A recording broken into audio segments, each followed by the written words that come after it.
All right. I just had a little oopsie doops. Now that these things are bubbling away, I think they brought up juncola from the bottom and like are starting to clog my holes a little bit. So one of the things I've been worried about in this whole system is like, what if these holes clog? You know, if this clogs, this guy's going to back up and spill over, and that is what happened. I noticed that the water level in this tank was a little higher than usual, and right now that's higher than what it usually is. So the holes are getting plugged up.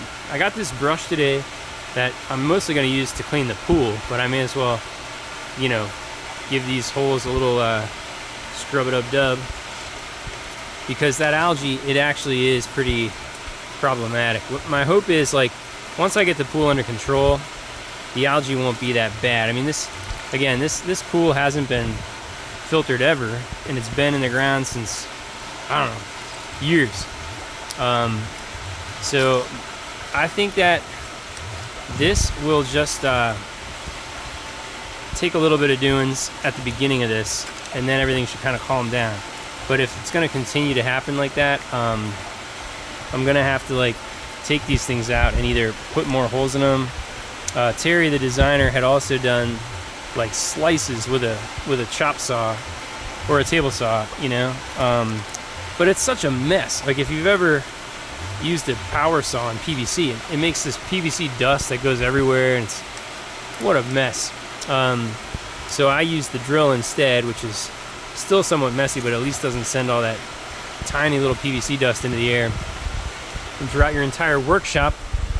So, but that was a risk I knew I was taking there. Is, you know, these holes are less surface area, or less like volume can pass through them than the way Terry did it with the slices. His slices were pretty sweet. Like, you know, you leave the top inch of this alone, and then from inch 2 down to inch 9, I think, you slice vertically. So I would have one continuous slice going from 1 inch down to the 9 inch mark, and then 3/4 inch over, you do another one. So all the way around this thing would have 8-inch slices all through the PVC. So like, that's much greater volume, and that might be where I go one day. Who knows? But if this thing can stay unplugged, I just brought the water level down in the vortex just by doing that. The other guys look like they're fine. So I don't know. Hopefully it's going to be something I have to check on from time to time. This filtration has been running for 24 hours, but the aerators are on for the first time, so they just brought up a bunch of that junk.